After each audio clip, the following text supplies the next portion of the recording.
The chandeliers of the grand ballroom wept light, their crystalline tears spilling across a sea of black ties and silk gowns. The air, thick with the scent of lilies and ambition, hummed with the silent weight of classified secrets and whispered negotiations. In this room, power was the primary currency, and tonight, Dr. Alicia Morrison was its minted queen. She moved through the suffocating opulence with a practiced grace, her emerald dress a stark, living jewel against the monochrome elegance of Washington, D.C.'s elite. Her smile was a carefully calibrated instrument, acknowledging the deferential nods of senators and the eager handshakes of lobbyists. Yet, her eyes, a shade of deep, thoughtful brown, remained distant, calculating. Tonight was the culmination of a decade of relentless work. The Atticus Finch Foundation's Humanitarian Award was more than a recognition of her career as a federal prosecutor in the Department of Justice's Civil Rights Division. It was a testament to the legacy of her father, the late, lionized Attorney General Robert Morrison. His portrait hung in the halls of the DOJ, a constant reminder of the almost mythical standard of justice she was expected to uphold. "He would have been so proud." "Alicia," murmured Senator Davies, his hand warm on her arm. "He would have said the work is the only reward that matters." "Senator," she replied, her voice smooth and measured, betraying none of the complex grief that still ambushed her in quiet moments.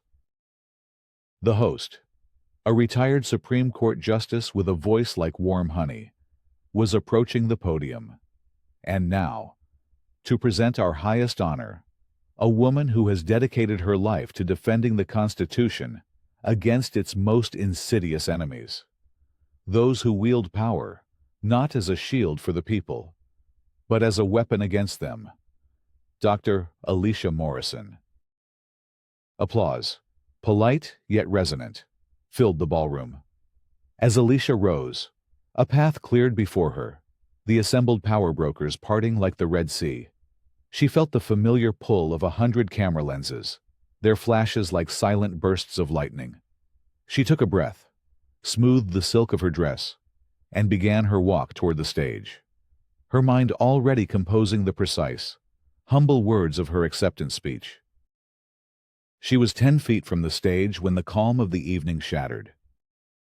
The ballroom's grand oak doors burst open, not with the gentle swing of a late-arriving guest, but with the percussive force of a raid.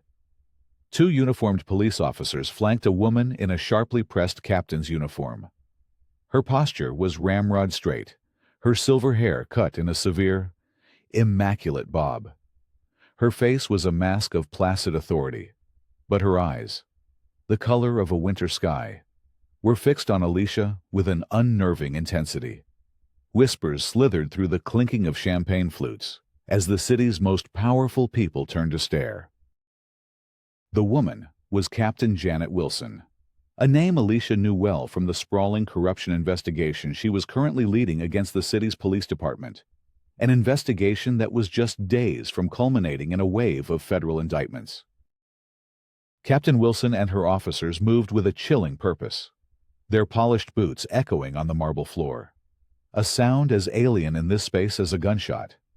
They didn't stop to address the host or acknowledge the collective gasp of the audience. They walked directly to Alicia. "Dr. Alicia Morrison." Captain Wilson's voice was calm, almost pleasant. Yet it cut through the room's stunned silence like a scalpel. Alicia stopped. The world seemed to narrow, the glittering ballroom fading into a blurred periphery. All she could see was the captain's placid, unreadable face. "Captain Wilson," she said, her own voice a quiet counterpoint, a sliver of ice in a sudden fire. "You'll have to come with us," Wilson said, the politeness of her tone a grotesque parody of the moment. One of the officers behind her unclipped a pair of handcuffs. The air left the room. 100 smartphones were already raised, their small red lights blinking. Recording. broadcasting her humiliation to the world. On what grounds, Alicia asked. Her legal training took over. A cold, logical process overriding the hot surge of shock and fury. Wilson's lips curved into a smile that did not touch her eyes. An anonymous tip regarding the possession of illegal narcotics with intent to distribute? She gestured vaguely toward the valet stand outside. A search of your vehicle has confirmed the allegation. It was a lie. A breathtakingly audacious, career-destroying lie. The charge was a phantom, the evidence planted, the entire spectacle a carefully staged act of retaliatory aggression. But in this moment, the truth was irrelevant. The only reality was the steel of the handcuffs, the glare of the cameras, and the triumphant calm in Captain Wilson's eyes. As the younger officer reached for her wrists, a sudden, violent memory sideswiped Alicia, knocking the breath from her lungs. She wasn't in a ballroom anymore.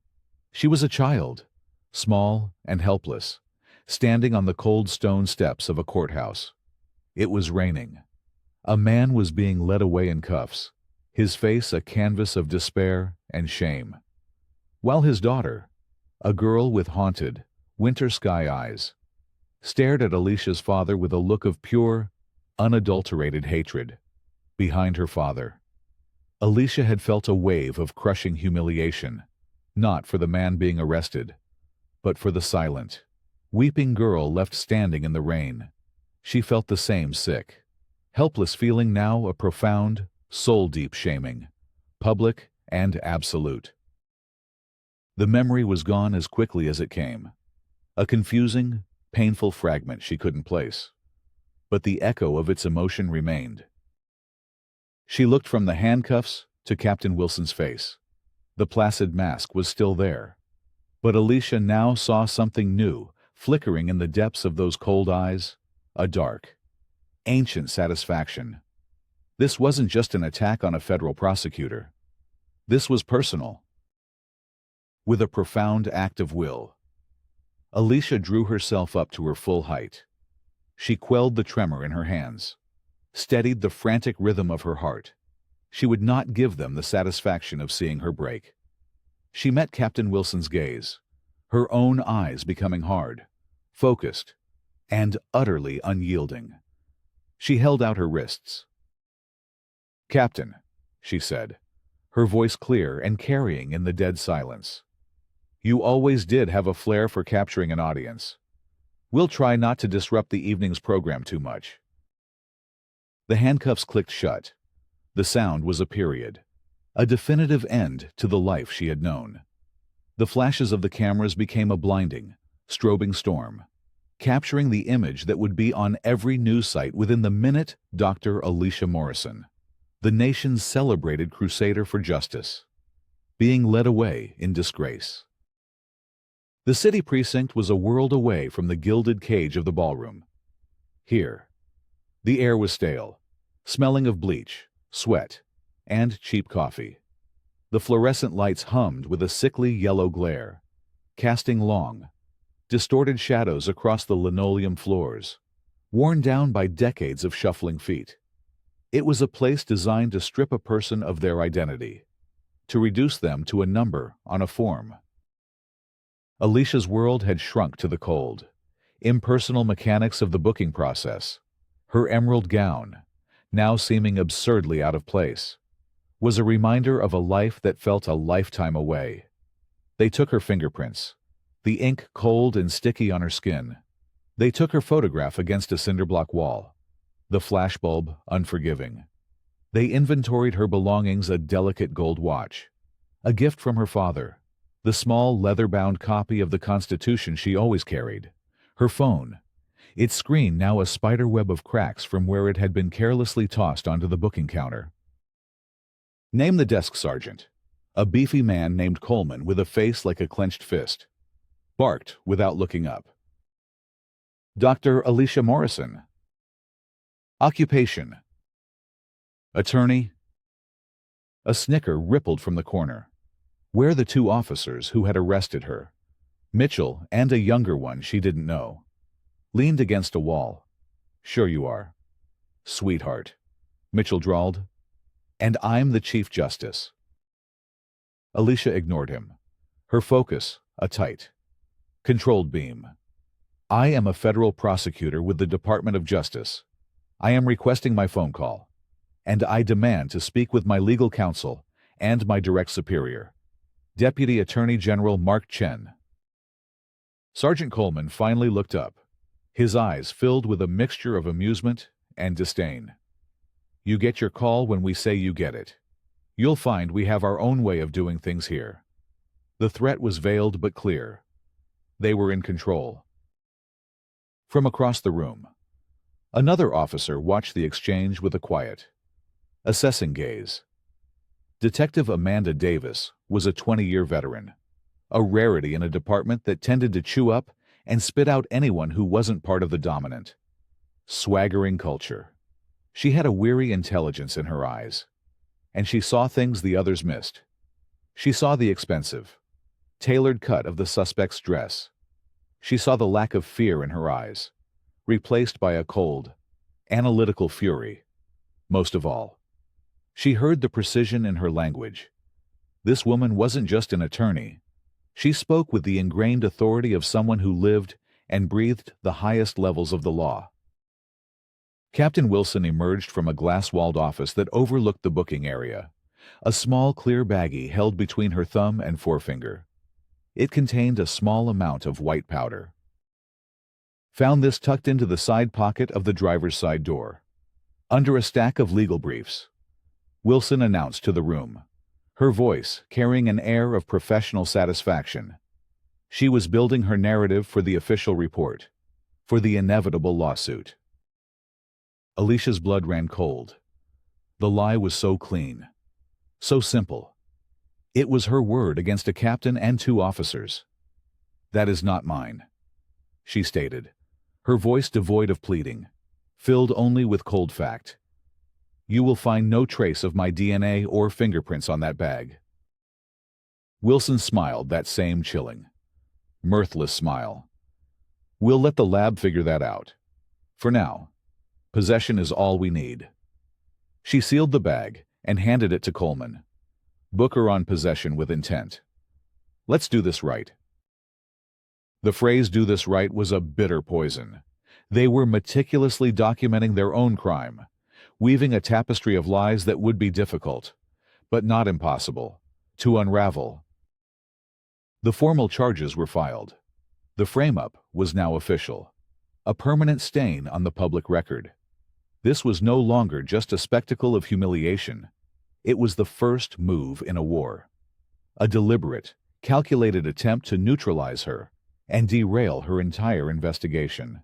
As Mitchell and Coleman prepared to lead her to a holding cell, Alicia locked eyes with Wilson one last time. "This will not end the way you think it will, Captain," Alicia said, her voice a low promise. Wilson's mask of politeness finally cracked. Just for a second, a flicker of raw, undisguised venom showed in her eyes.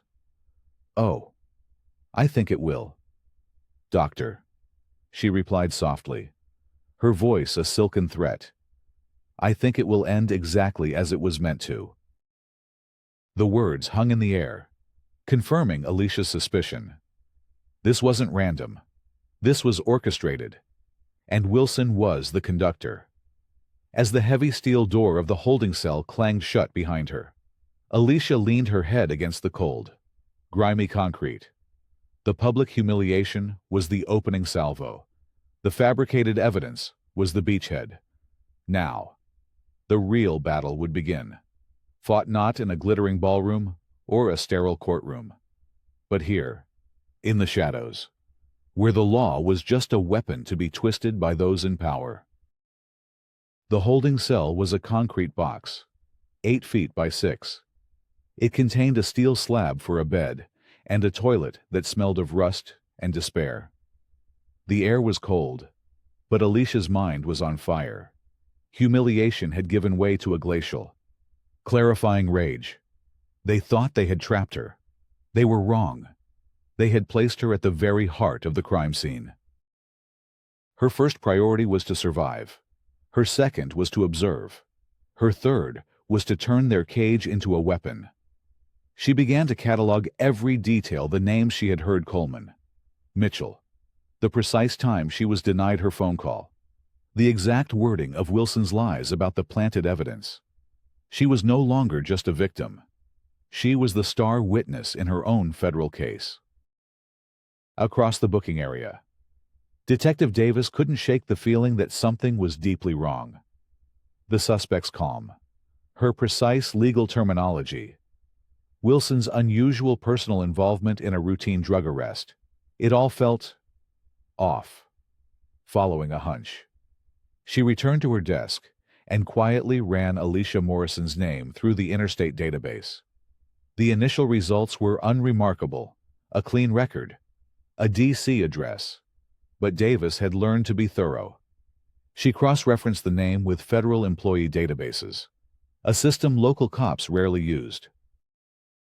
The screen refreshed, and Davis felt a jolt, as if she'd touched a live wire. Morrison, Alicia, Dr. J.D., Ph.D., U.S., Department of Justice, Division Civil Rights, Title Federal Prosecutor, Security Clearance Top Secret. Davis's blood ran cold. She scrolled down, her breath catching in her throat. Alicia Morrison wasn't just any federal prosecutor. She was a legend, a giant killer. The files listed her most significant cases: the dismantling of a corrupt sheriff's department in Arizona, the conviction of an entire narcotics unit in Baltimore for racketeering. Her specialty, her entire career, was built on one thing: prosecuting corrupt police officers. The final entry on the screen made Davis feel physically ill. Current assignment: lead prosecutor, Public Corruption Task Force, Eastern District, investigation ongoing. The Eastern District, their district. They hadn't just arrested a lawyer. They had arrested the very person leading a top-secret federal investigation into their own department. This wasn't a mistake. It was an act of suicide. Meanwhile, Alicia sat on the concrete slab, her posture as straight and composed as if she were in a federal courtroom. She needed an ally, someone on the inside who still believed in the badge. She had noticed Detective Davis, the flicker of doubt in her eyes, the way she had kept her distance from Mitchell and Coleman's crude mockery. Davis was her only chance. An hour crawled by, then another. Wilson's control seemed absolute. Alicia knew the captain was likely working the phones, calling in favors, using her political connections to solidify the false narrative before the federal apparatus even knew she was missing. The first 24 hours were critical. If Wilson could make the charges stick, if she could bury Alicia under a mountain of fabricated evidence and procedural red tape, she could discredit her and her entire investigation. From her cell, Alicia could hear the casual banter of the night shift. They were confident, arrogant. They believed they were untouchable. She needed to shatter that confidence. When a young officer passed by on his rounds, she called out to him, her voice calm and reasonable. "Officer, I need to file a formal complaint. Under 18 U.S. Code Paraf 242. The denial of my right to counsel under color of law is a federal offense. I need you to document my request and your supervisor's denial in your official log. I'll also need your name and badge number for the record." The young officer froze, his eyes wide. He had expected tears or threats, not a calm recitation of the federal code. He mumbled an excuse and hurried away. A seed of doubt had been planted. The law, her law, was a language they were not fluent in, and it frightened them. Detective Davis, having seen the exchange, knew she could no longer remain a passive observer. She walked to Captain Wilson's office and knocked. The glass walls offered a distorted view of Wilson on the phone, her voice low and urgent. When she finally hung up, she beckoned to Davis inside. "What is it?" Detective Wilson asked. Her tone clipped. On her immaculate desk, next to a perfectly aligned stack of files, sat a single, strange object, a small, framed, pressed flower. It was a dark crimson dahlia, its petals withered and brown at the edges. "Captain, we have a problem," Davis said, keeping her voice steady. "A very big one. I ran our suspect's federal credentials. You need to see this." She laid a printout of Alicia's file on the desk. Wilson glanced at it, her expression unreadable. She showed no surprise, no panic. It was a confirmation of something she already knew. "I'm aware of who she is." "Detective," Wilson said coolly. Davis was stunned. "You're aware, Captain. This is the prosecutor who is actively investigating us, arresting her on a fabricated charge. This is obstruction of justice, witness tampering. It's a dozen federal felonies." Wilson leaned back in her chair, steepling her fingers. "It's a valid arrest based on evidence found at the scene. Her profession is irrelevant. No one is above the law." The hypocrisy was so blatant, it was almost breathtaking. Davis realized she was no longer dealing with a simple case of corruption. This was something deeper, more personal. Wilson wasn't trying to derail an investigation. She was trying to destroy a person. Her security detail missed their 6-hour check-in 2 hours ago. Davis pressed, her voice urgent. "The U.S. Marshals are already spinning up a search protocol. The DOJ will be calling. We have maybe an hour, tops, before this place is swarming with feds." A flicker of something, not fear, but a kind of grim anticipation crossed Wilson's face. "Let them come," she said softly. The phone on her desk rang, a shrill, demanding sound. Wilson glanced at the caller ID, and a small, tight smile touched her lips. She answered, putting it on speaker. "This is Deputy Attorney General Mark Chen," a voice boomed, crackling with authority and rage. "I am aware that you are illegally detaining a federal officer of the United States Department of Justice. You have 10 minutes to release Dr. Morrison unconditionally, or I will have a federal tactical team at your door in 20. The game was over. Wilson's gambit had failed. But as she listened to the furious commands of one of the most powerful men in the country, Wilson's expression wasn't one of defeat. It was one of satisfaction. She had achieved her true goal. She had publicly humiliated Alicia Morrison. She had dragged her family's revered name through the mud. The federal response wasn't a complication. It was the next stage of her plan. Wilson ended the call and looked at Davis, her eyes gleaming with a cold fire. "Release her," she ordered. The release was as quiet and procedural as the arrest had been public and chaotic. The charges were dropped, the paperwork vanishing into a bureaucratic void. They handed Alicia her belongings in a large plastic bag. Her father's watch, her cracked phone, her copy of the Constitution. It felt like being handed the pieces of a life that had been shattered. Detective Davis escorted her to the precinct's front door, her face a mixture of apology and professional concern. "Dr. Morrison," she said, her voice low. "What they did tonight, it's not who all of us are." "I know, Detective," Alicia replied, meeting her gaze. "And that's why this is so important. Thank you." In that brief exchange, an alliance was forged. As Alicia stepped out into the pre-dawn chill, the world felt different. The air was the same. The sky was beginning to lighten in the east. But she had been fundamentally altered. The armor of her professional reputation had been stripped away, leaving her exposed. They hadn't just attacked her career. They had attacked the very core of her identity, the legacy she had fought so hard to protect. She sat in her car, the same car where they had planted the evidence, and for a moment, she allowed the facade of composure to crack. A single, Hot tear traced a path down her cheek. It was a tear of rage, of humiliation, but also of a new, terrible clarity. This wasn't just a case anymore. It was a war, and Captain Wilson had fired the first shot, aiming not at her investigation, but directly at her heart. Driving back to her sterile apartment, Alicia's mind raced. Wilson's confidence, her lack of surprise when confronted with Alicia's identity, her strange parting words, "It will end exactly as it was meant to." It all pointed to something more than simple corruption. It felt like the execution of a long-nurtured plan. Her team from the DOJ was waiting for her, their faces etched with worry.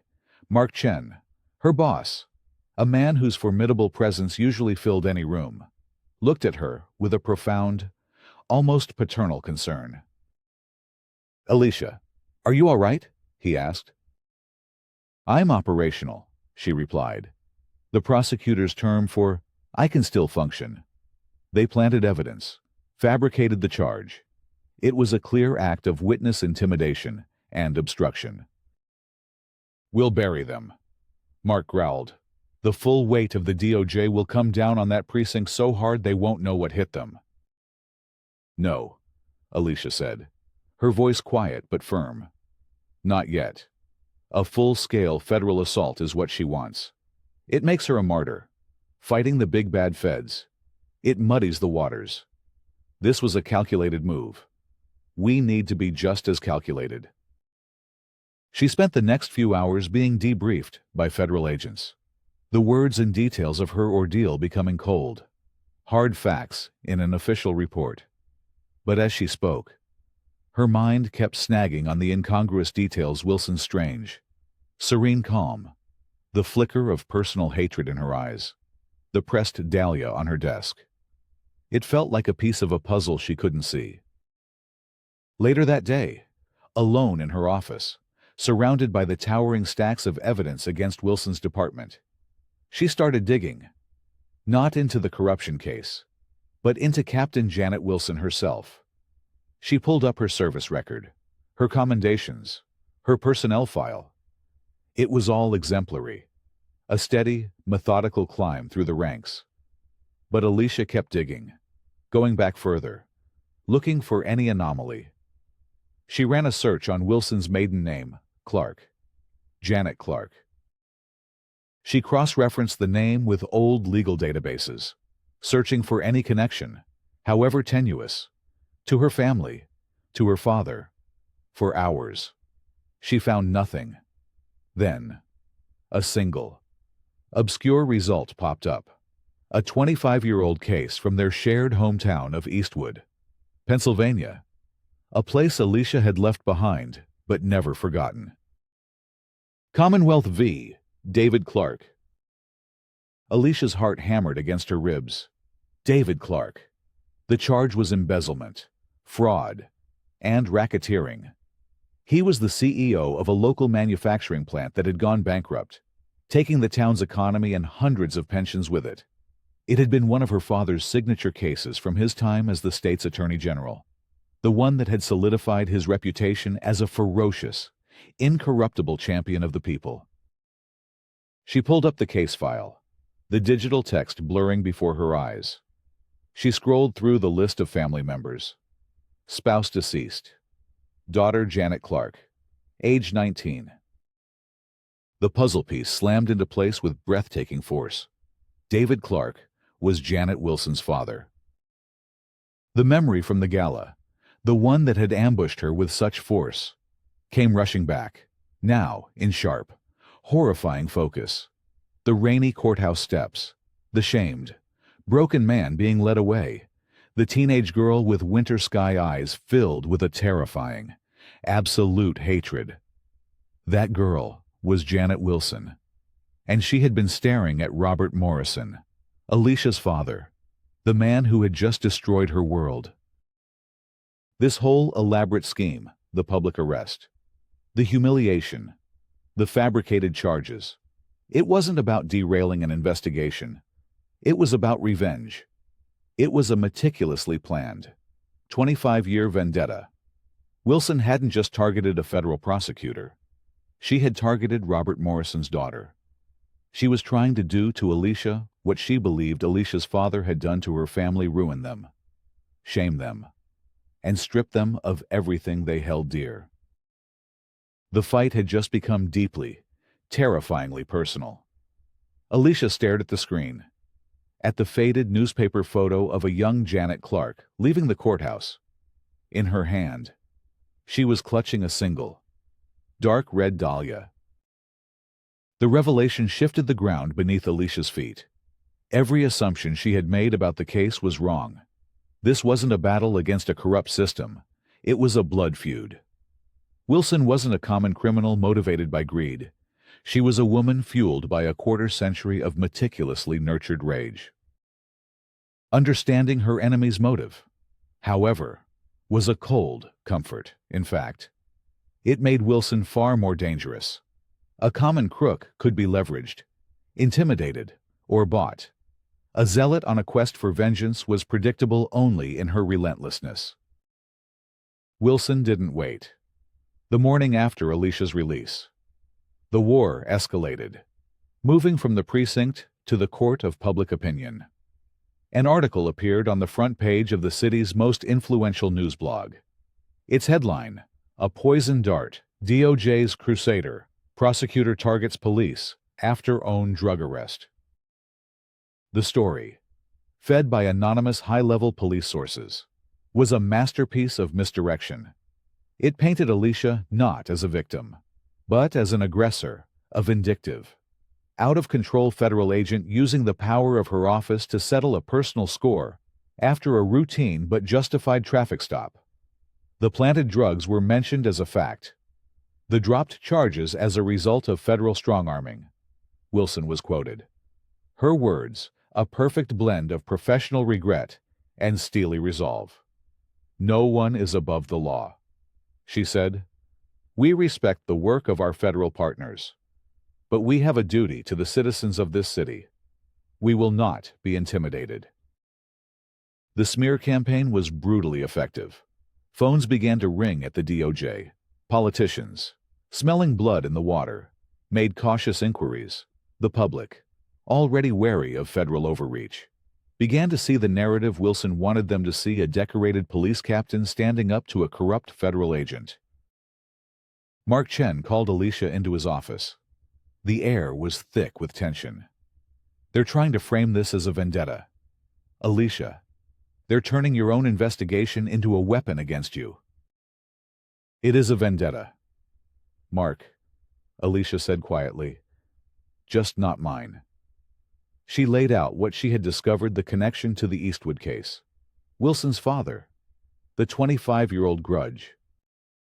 Mark listened, his expression growing grim. "My God. So this whole thing, it's a trap. She wanted you to overreact. She wanted the full force of the DOJ to come down so she could play the victim." "Worse," Alicia said. "She's using my father's legacy to destroy me. She's framing me as the very thing he fought against: an abuser of power." The political pressure mounted. An internal review was launched. Alicia's objectivity was officially called into question. To her horror and fury, she was temporarily sidelined from her own case. "It's just for show, Alicia," Mark tried to reassure her. "We have to look like we're taking the allegation seriously. It's procedural. You'll be reinstated in a week." But Alicia knew that a week was a lifetime. Wilson would use that time to bury evidence, intimidate witnesses, and further poison the well of public opinion. Being sidelined wasn't a procedure. It was a victory for Wilson. Forced to work from the shadows, Alicia's world shrank to her small team of trusted allies. There was Elena, her brilliant and fiercely loyal paralegal, who could dig through digital haystacks and find the sharpest needles. And there was Detective Amanda Davis. Alicia met Davis in a quiet, out-of-the-way coffee shop, the kind of anonymous place where secrets could be exchanged over the hiss of a cappuccino machine. Davis was taking an immense risk. If she were caught communicating with Alicia, her career would be over. "She's cleaning house," Davis reported, her voice low, "transferring anyone she can't trust out of the precinct, shredding documents, upgrading the server systems. By the time your DOJ investigators get full access, the place will be sterile." "She's smart," Alicia conceded. "She knows federal procedure. She's staying one step ahead." "There's more," Davis said, sliding a plain manila envelope across the table. "She's been nominated for deputy chief. The city council confirmation hearing is in 2 weeks. They're fast-tracking it. The mayor is backing her. He sees her as a hero. A cop's cop who isn't afraid to stand up to the feds." Alicia's blood ran cold. If Wilson became deputy chief, she would be untouchable. She would have the power to permanently gut any internal investigation and solidify her control over the entire department. The hearing was Wilson's endgame. It was meant to be her coronation. She's not just trying to survive, Alicia realized aloud. She's trying to win, to take everything. "The hearing will be a public spectacle," Davis continued. "It's her victory lap. She'll be lauded as a hero." A slow, cold smile touched Alicia's lips. "A public spectacle." She repeated, "Her victory lap." An idea, audacious and incredibly dangerous, began to form in her mind. Wilson had chosen the battleground. Alicia would have to turn it into a trap. For the next 2 weeks, she, Elena, and Davis worked in a frantic, clandestine race against time, while the official DOJ investigation moved at a glacial, procedural pace. Her small team conducted their own guerrilla war. Elena dove into the city's financial records, cross-referencing Wilson's declared assets with shell corporations and untraceable money transfers.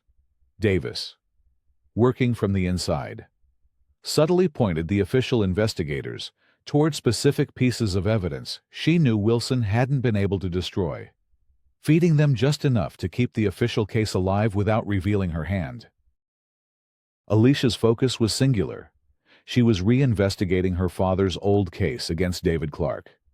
She needed to understand every detail, every piece of evidence, every legal maneuver her father had used. She spent nights poring over brittle, yellowed court transcripts, reliving a trial that had taken place before she had even considered law school. Her father's performance had been masterful, his arguments airtight. He had convicted David Clark on the evidence.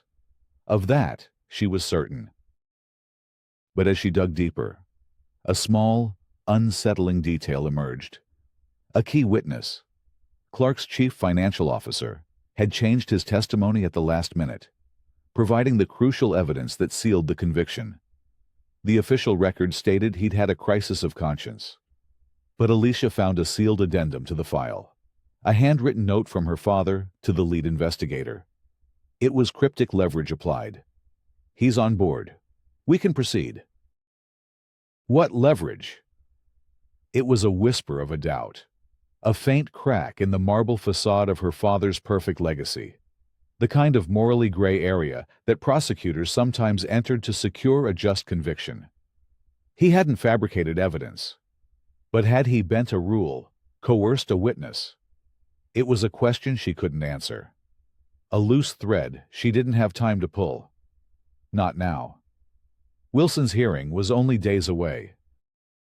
Her temporary suspension was lifted just 48 hours before the hearing. As Mark had promised, she was officially back in charge of the investigation. It was just enough time. She walked back into her office at the DOJ, no longer the sideline victim, but a general returning to her command center. On the large whiteboard where they mapped out their cases, she erased everything. In the center, she wrote 2 words, City Council hearing. She thinks this is her coronation. Alicia told her assembled team, she's wrong. It's her execution. And we're going to broadcast it live. The city council chamber was a theater of civic power, all polished mahogany and plush velvet seating, designed to lend an air of solemn gravity to even the most mundane municipal proceedings. But today, the room was electric. It was packed to capacity with city officials, uniformed police officers showing their support, and a throng of reporters, their cameras poised like a firing squad. The hearing was being live-streamed, broadcast across the city. This was Janet Wilson's ascension, and the whole world was invited to watch. Wilson sat at the witness table, the picture of calm, decorated authority. She wore her dress uniform, its crisp lines and gleaming medals a testament to a life of service. She answered the council members' fawning questions with practiced humility, speaking of duty, honor, and the difficult choices a police officer must make to keep a city safe. She was magnificent. She was untouchable. Alicia watched from the back of the chamber, standing in the shadows by the main door. She was not on the agenda. She was not an invited guest.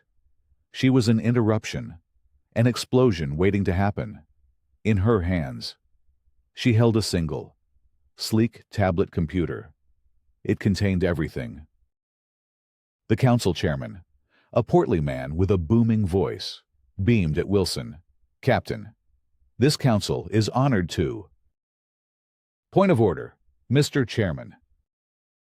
Alicia's voice, amplified by the room's perfect acoustics, cut through the proceedings. Every head in the chamber turned. A collective gasp went through the audience as she stepped forward from the shadows, her expression as calm and implacable as a coming storm. The chairman sputtered, "Ms. Morrison, this is a closed session for—" "It is a public hearing, sir," Alicia corrected him coolly. "And I am here as a representative of the United States Department of Justice to present evidence directly relevant to the fitness of this candidate for public office. Evidence of multiple federal crimes." The room erupted into chaos. Reporters surged forward, cameras flashing. The chairman hammered his gavel, trying in vain to restore order. Through it all, Janet Wilson sat perfectly still, her face an unreadable mask. But Alicia could see the tightening of the muscles in her jaw. The trap had been sprung. "I will not have this proceeding turned into a circus," the chairman yelled. "It already is a circus, Mr. Chairman," Alicia countered, her voice ringing with authority. "A carefully staged performance designed to elevate a criminal to one of the highest law enforcement positions in this city. I suggest you let me present my evidence. The citizens who are watching deserve to know who you are about to give a badge and a gun." Defeated, the chairman slumped back in his seat. A hushed, expectant silence fell over the room. Alicia walked to the podium, connected her tablet to the chamber's large display screens, and began. She didn't start with accusations or legal jargon. She started with a story. For the last 9 months. She began, her eyes sweeping across the room before landing on Wilson. "My office has been investigating a criminal conspiracy inside the city's police department. A conspiracy to violate the civil rights of our citizens, to enrich its members through theft and extortion, and to obstruct justice." On the screens behind her, a document appeared, a federal search warrant. This morning, federal agents executed warrants at multiple locations, including the home and offices of Captain Janet Wilson. Wilson's composure finally cracked. A flicker of genuine shock crossed her face. While she had been preparing for her coronation, Alicia had been orchestrating a raid. Methodically, clinically, Alicia laid out her case. Bank records appeared on the screen, showing illicit funds flowing from a police asset forfeiture account into a shell corporation owned by Wilson's husband. Encrypted text messages, recovered by DOJ technicians from the precinct's upgraded servers. Detailed schemes to plant evidence and falsify police reports. Audio recordings, captured by a confidential informant Davis had cultivated. played Wilson's own voice, discussing how to handle uncooperative officers. With each new piece of evidence, another layer of Wilson's carefully constructed facade was stripped away. The supportive expressions on the faces of the police officers in the audience turned to shock, then to disgust. The reporters typed furiously, their faces illuminated by the glow of their laptops. Alicia saved the most damning evidence of corruption for last. "And finally," she said, her voice dropping, "there is the matter of my own arrest." She played the precinct's booking room footage. The council, the city, the world watched in stunned silence as Captain Wilson orchestrated the planting of evidence and the filing of false charges against a federal prosecutor. The case was airtight. Wilson's career was over. Her life as a free woman was over. But Alicia wasn't finished. This was never just about the corruption. "This evidence," Alicia announced, "proves that Janet Wilson is a criminal. But it does not explain why. Why would a decorated police captain risk everything? The answer isn't about greed. It's about revenge." She swiped the screen, and the financial records were replaced by a grainy, black and white newspaper photograph. A photo of a broken man, David Clark, being led from the Eastwood courthouse. Beside him, a photo of a young, defiant Janet Clark, clutching a dark red dahlia. 25 years ago, my father, Attorney General Robert Morrison, prosecuted a man named David Clark for destroying the financial lives of hundreds of families in Eastwood, Pennsylvania. That man was Captain Wilson's father. She has spent her entire adult life plotting her revenge against my family. Her systematic abuse of power, her corruption. It was all just a means to an end. The end was to do to me what she believed my father did to her, to publicly shame me, to strip me of my name, and to destroy my life. The final twist landed like a physical blow. The story was no longer just about a corrupt cop. It was a Greek tragedy playing out on live television. Wilson, exposed and defeated, finally dropped her mask. The serene composure was gone, replaced by a face contorted with a quarter-century of pure, distilled hatred. "He destroyed him!" she shrieked, rising from her chair, her voice raw with ancient pain. "Your sainted father. He railroaded him. He destroyed an innocent man." "My father convicted a guilty man and gave justice to his victims," Alicia stated, her voice like steel. And here, at the moment of her absolute triumph, Alicia had to make her choice. Her hand hovered over the tablet, ready to display the final file. It contained the evidence that would utterly annihilate Wilson's last defense, incontrovertible proof from a hidden ledger that David Clark was, in fact, guilty as sin. But it also contained the other document she had found, her father's cryptic, handwritten note, leverage applied. "He's on board." She could show it all. She could expose her father's potential transgression, a small sin in service of a greater good, and in doing so, grant Wilson a tiny, bitter sliver of validation even in her defeat. It would be total, absolute revenge, destroying not just Wilson, but the lie she had built her entire life upon. Or she could choose a different path. She looked at Wilson's hate-filled face. She looked at the shocked faces of the council members. And she thought of her father, the hero, the lion of the law, and now, perhaps, a flawed man. What was justice? Was it absolute destruction, or was it something more difficult, more nuanced? In that split second, live before the world, she made her decision. She would not become Wilson. She would not use her power for personal vengeance. She would uphold the law, clean and simple. She swiped to the final piece of evidence, displaying only the ledger proving David Clark's guilt.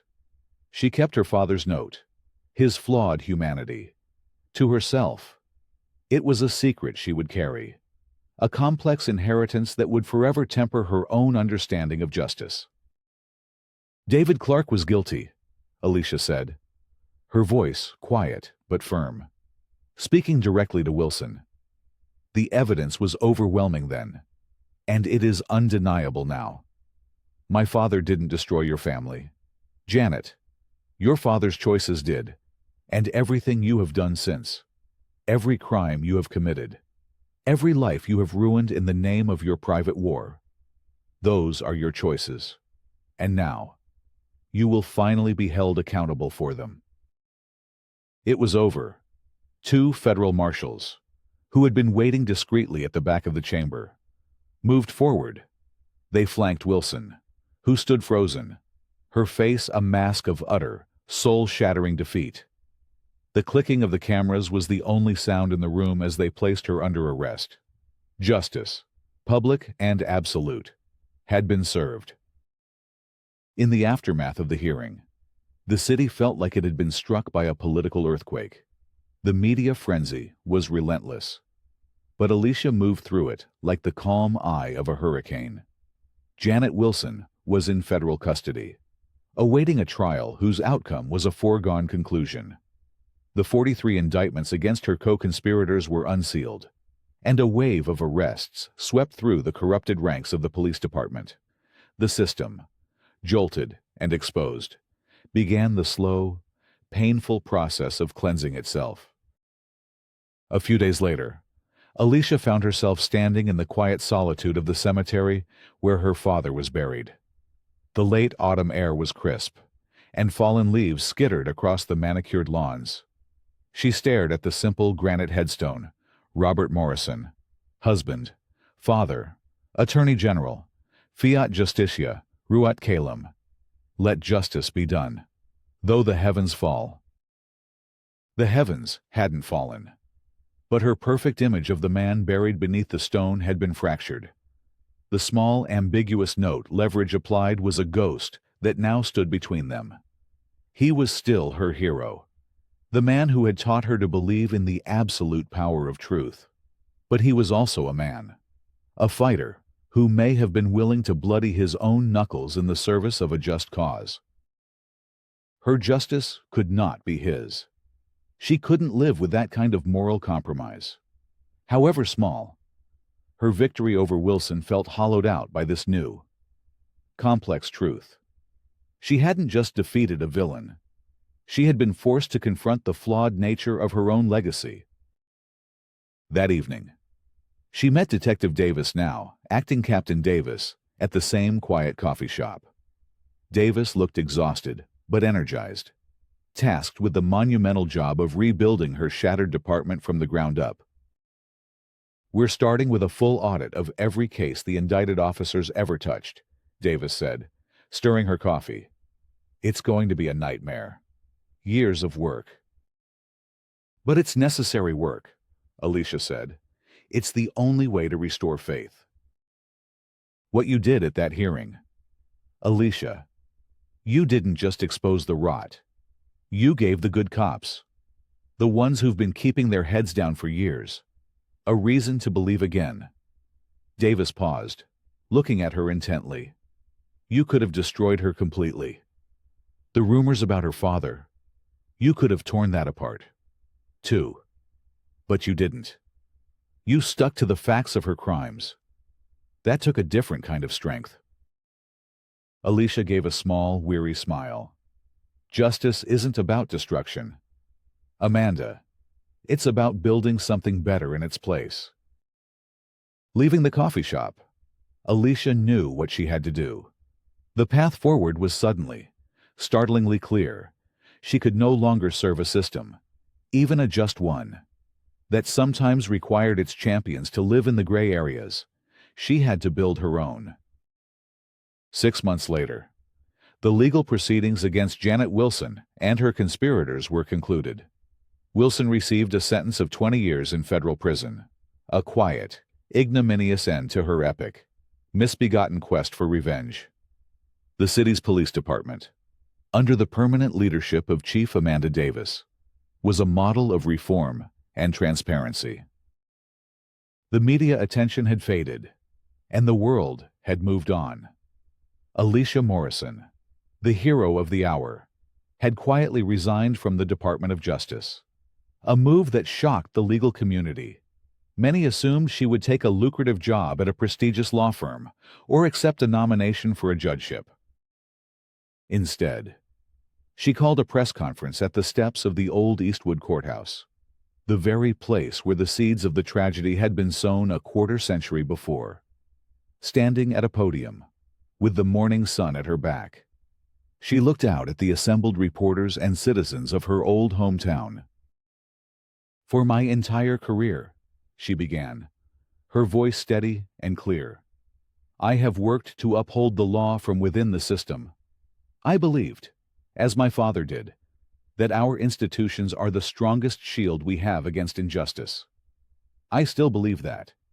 But I have learned that the shield is only as strong as the hands that hold it. And sometimes, even the strongest hands can falter. Sometimes, the system itself, in its relentless pursuit of convictions, can overlook the individual." She paused, taking a breath. Justice cannot merely be a sword to punish the guilty. It must also be a shield for the innocent, especially for those who find themselves wrongfully accused by a system that is too powerful, too impersonal, or too corrupt to see the truth. A banner was unfurled behind her, revealing a simple, elegant logo and a name: the Morrison Foundation for Constitutional Integrity. "Today," she announced, a new kind of power resonating in her voice, "I am launching a foundation in my family's name, a pro bono legal firm dedicated to one mission: defending those who have been wrongfully accused by the very system I once served. We will use the law not to prosecute, but to protect.